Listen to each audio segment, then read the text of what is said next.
Hey everyone, thanks so much for joining me today. So as you see, I have a cute little guy here. His name is Miles, and God used him to illustrate something just like he'd used Ryder before. So he's joining me for today's video. It is long, and after several attempts at ad-libbing it, I gave up and I wrote it down. So bear with me. So I've learned through the living of life that fear can appear in many different shapes and sizes for us all, and that for some what seems so very easy can cause fear to pound in someone else's heart. And God gave me a real life example of that, once more using my crazy dogs to teach me a lesson. This time he used this adorable little guy Miles, who we have dubbed our scaredy cat dog because you name it and he's afraid of it. Getting his nails trimmed or giving him a bath is an epic feat because he will literally fight us with every ounce of strength he has. So lucky for us, he's only 6 pounds because heaven forbid if he was a big dog. The latest thing to make him go running and cowering in fear is none other than the big bad doggy door. He makes me laugh with his crazy antics, but oftentimes I get exasperated by the many things that make him so afraid. But then God whispered to my heart that he is a great illustration of how we can let fear control us and let us miss out on all the wonderful things that he has provided for us. Like for instance, one day at the dog park, a man was giving out treats to all the dogs, and all the dogs got one, but Miles here because he let fear control him. And most recently, he let his fear of the dog door win over the ability to go in and out of the house with ease.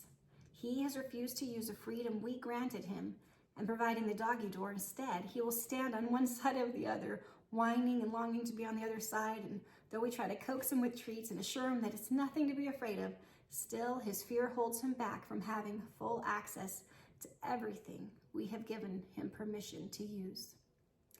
And right when I was shaking my head at my silly little dog, God whispered, how many times do you do that very thing? Letting something that's really nothing, just a flimsy little thing really, have power over you. How many times have you let fear win and you deny yourself access to the very places I have granted you permission to enter? And instead of using the gift of freedom I provided, you stay stuck on the other side. And then you start becoming jealous of others that are making use of what I have provided, acting like you don't have the exact same access as they do. Let me tell you, that shut me up real fast. But then since God is so kind, he reminded me of how today Miles is at last brave enough to use the doggy door on his own. And I was literally jumping up and down for joy to see him at last using what I had so lovingly provided. And God said, don't beat yourself up for the times you get it wrong and let fear hinder you from taking full advantage of everything I so lovingly provided, because I'm not. I'm just jumping for joy when you at last take full advantage of everything that I have lovingly placed in your life. That gives you full access to the freedom that can only be found in walking in my love and using to full advantage the power I have granted you access to. And then he asked me, do you think Miles at last conquered his fear because his fear in an instant subsided? Or is it because his love for you, and of course his treats too, at last won over his fear of the big bad doggy door? Of course, it is clear to see that it was love that won out.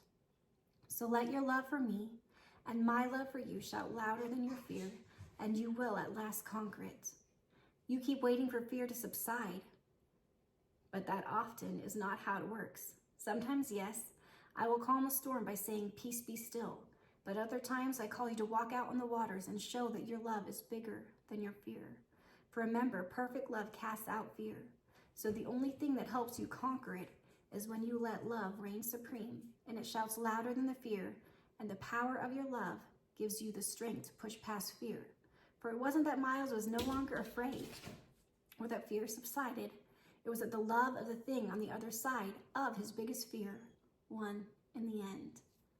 So my sweet friend, if that's you today that has been struggling with fear, can I encourage you, as God encouraged me, to let love win? And not only our love for him, because oftentimes, if I'm honest, my love for him can feel like it's growing cold. But when I remember how much he loves us, it can propel us to do the very thing we've been so very afraid of doing.